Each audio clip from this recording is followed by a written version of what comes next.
ঠিক আছে দাদা, আমি রাখি তাহলে, নমস্কার।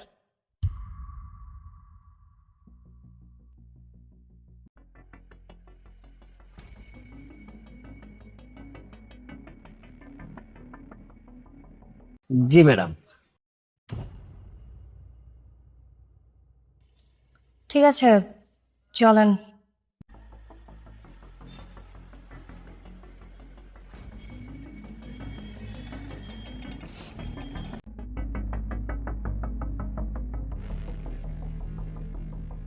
আপনি এদিকে তাকিয়েছেন কেন? ম্যাম, আপনি স্টাডি করেন কোথায়? এক্সকিউজ মি, আমি কোথায় স্টাডি করি সেটা যেটা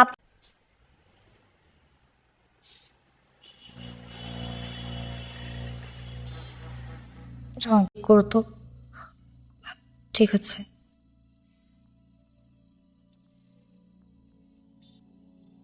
আমার যাওয়ার রাস্তা তো সোজা, আপনি মন নিচ্ছেন কেন? ঠিকই বলেছেন ম্যাম, আসলে এই দিক দিয়ে গেলেই হতো, কিন্তু আমার তো তাড়াতাড়ি পৌঁছানোর কোনো দরকার নেই, তাহলে আপনি শুধু শুধু এই রাস্তায় কেন ঢুকতেছেন? আপনি আমাকে একটাবার জিজ্ঞাসা করছেন?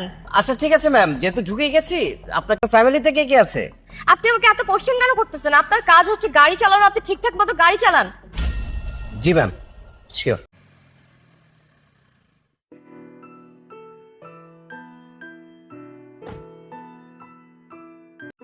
ম্যাম, ভাড়া তো 500 টাকা না, আরো 100 টাকা লাগবে। মানে কি? আপনার রাস্তায় যা টাকা আসছে আমি তো তাই দিচ্ছি। আর কে দিতে হয় ম্যাম, এটা তো আপনি জানেন বোধহয়। এক্সকিউজ মি, আপনার টোলের ভাড়া আমি কেন দিব? আর আপনি যে বলতেছেন প্যাসেঞ্জারের কাছ থেকে নেন, মানে এই টোলের টাকাটা যদি আপনি না দেন, এটা কোম্পানি আমার কাছ থেকে কেটে নেবে, এটা তো আমার জন্য লস ম্যাম, এটা তো বোঝার চেষ্টা করেন। আজব তো, আপনার লাভ লস আলাদা থাকতো। ম্যাম,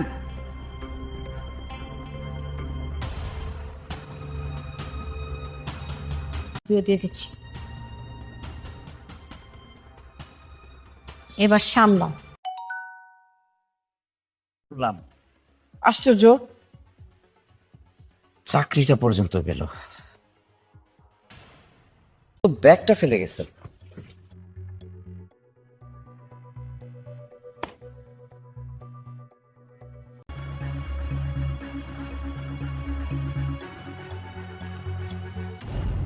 এতগুলো টাকা, কল দিস।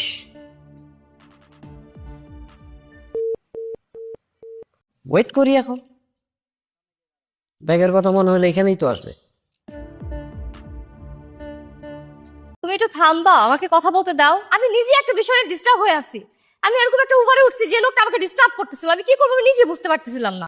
পার্স, আমার ব্যাগ। কি এতগুলো টাকা সেই ব্যাগ সহ কোথায় পালায় রেখে আসছিস? ভাইয়া, আমার মনে হচ্ছে যে আমি মানে গাড়িতে পার্সটা রেখে আসছি, ওইখানে সব টাকা ছিল। খুব ভালো হয়েছে, মানে তোকে কোনো কথা বলে এই যে এই গাড়িটা, এই গাড়িটা, এই যে এই লোকটা। এক্স ম্যাম, আমি আপনার টাকাটা দেবার জন্য, এই ব্যাগটা দেবার জন্যই এতক্ষণ এখানে দাঁড়িয়ে আছি। আর কাইন্ডলি ব্যাগের মধ্যে কিছু,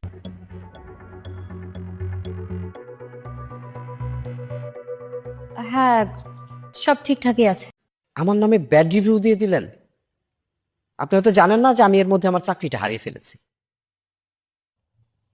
আপনি আমার সাথে কথা বলতে চাচ্ছেন, ফ্রি হতে চাচ্ছেন, এই জন্য আমি ভাবছিলাম যে আপনার মনে হয় কোনো খারাপ উদ্দেশ্য আছে। মানে সব ঝামেলাটা হচ্ছে ধর্ম নিয়ে। ম্যাডাম, হতে পারে আমি হিন্দু ধর্মের লোক, তার মানে কি না এরপরে আপনার অ্যাটিটিউড দেখে আসলে আমি আপনাকে সহজ করার জন্য বারবার বিভিন্ন কথা জিজ্ঞেস করছিলাম, কিন্তু সেটা তো আপনি খেপে গেলেন এবং একটা মানুষকে তার ধর্ম নিয়ে বিচার করতেছিস। বাহ, কত সুন্দর কথা। তাহলে তোর পড়াশোনার সে একজন হিন্দু ধর্মের মানুষ, এই জন্য সে তোর উপরে খারাপ কোন উদ্দেশ্য রাখছে। কত সুন্দর তোর চিন্তা ভাবনা। কেন একটা মুসলমান ধর্মের মানুষ, যেই মানুষের মনের ভিতরে ঝামেলা, তার মধ্যেই খারাপ উদ্দেশ্য থাকবে, সেটা যে ধর্মের এখানে দাঁড়ায় থাকতো না।